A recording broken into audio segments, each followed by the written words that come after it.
She's defective. She's a defective person.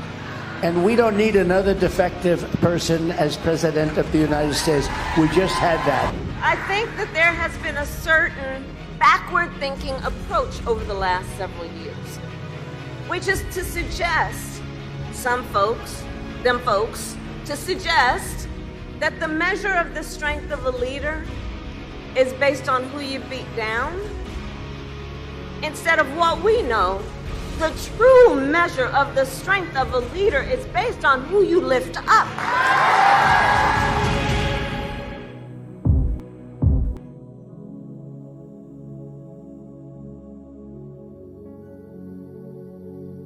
Shalom à tous, shalom peuple de Dieu, que la paix de Papa Jésus soit avec vous, que sa grâce et sa faveur puissent vous localiser en cette journée bénie. Peuple camerounais, vous tous savez ce qui se passe en ce moment et vous tous connaissez la vérité. Priez pour votre nation. Nous sommes dans un temps où il y a quelque chose qui est en train d'arriver. Il y a une grande tornade qui est en train d'arriver vers le Cameroun. Et ceux qui sont au sommet ont peur parce que c'est quelque chose à laquelle ils ne se sont pas suffisamment préparés, quand bien même Dieu les a avertis. Je parle en parabole par sagesse. J'exhorte le peuple camerounais à s'élever dans la prière. J'exhorte le peuple camerounais à utiliser la sagesse et à être guidé par un esprit de paix en ces temps. Nous entrons dans un week-end qui sera un week-end rempli de nouvelles. Et la semaine à venir, je vois plusieurs points. Je vois plusieurs choses venir toucher le Cameroun.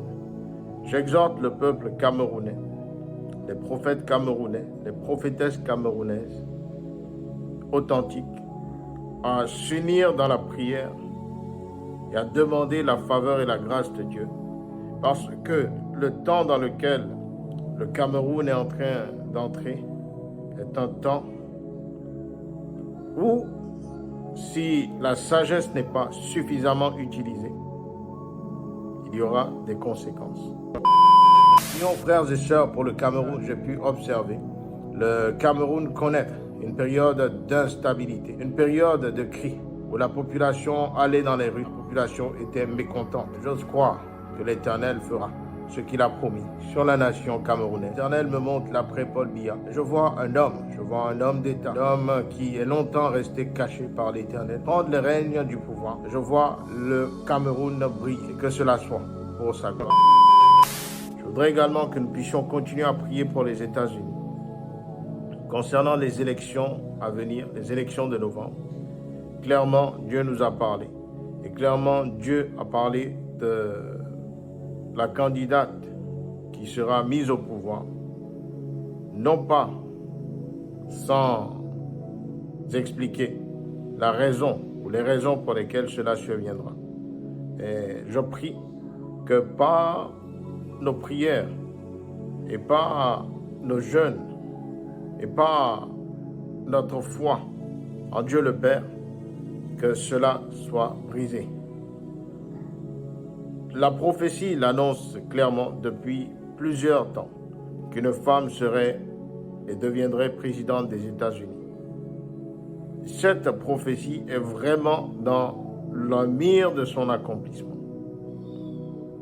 Et nous avons l'autorité en tant qu'enfants du Seigneur, en tant que fils et filles de Jésus, de Papa Jésus, de briser cela. Car c'est une prophétie circonstancielle. Une prophétie dont l'accomplissement dépend de nos actions, de nos prières, de notre foi à l'égard de notre Seigneur et notre Dieu. Je bénis toutes les personnes qui continuent d'élever vers leur voix à l'endroit des nations. Je prie pour tous les papas, toutes les mamans intercesseurs, intercesseuses, que dans l'unité de la foi et la prière, nous continuons à élever haut et fort l'étendard de notre Saint-Père.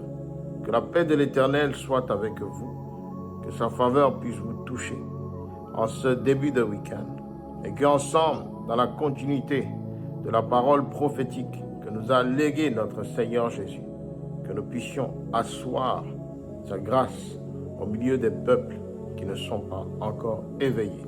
Soyez bénis dans le nom puissant et souverain de Papa Jésus.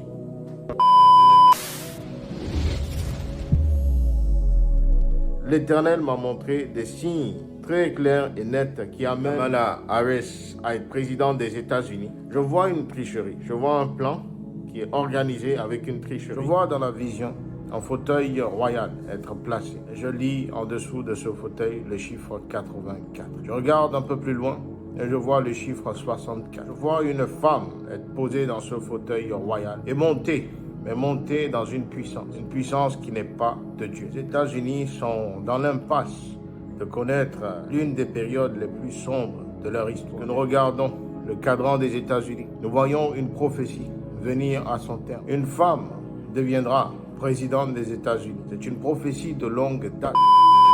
Je vois une tricherie. Je vois un plan qui est organisé avec une tricherie où Kamala Harris est soutenue et déposée en tant que présidente des États-Unis. Cette prophétie est dans le cours de son accomplissement. Il y aura une femme qui sera présidente des États-Unis. Et lorsque cela surviendra, le monde entrera dans une nouvelle décadence de débauche. Et les enfants de l'Éternel seront persécutés. Il y aura des lois qui ouvriront lieu à la dépravation. Nous devons prier, frères et sœurs, en sachant très bien que personne ne rentre dans un fauteuil sans qu'au préalable, Dieu ne l'ait autorisé. Mais nous avons l'autorité, frères et sœurs, de prier et demander la faveur de l'Éternel afin que Donald Trump puisse s'asseoir à ce poste. Car si Kamala Harris est éventuellement présidente, comme la vision me le montre, le monde tombe dans un gouffre. Tout le monde, ce n'est pas seulement les États-Unis qui seront affectés, le monde entier. Mais le monde entier.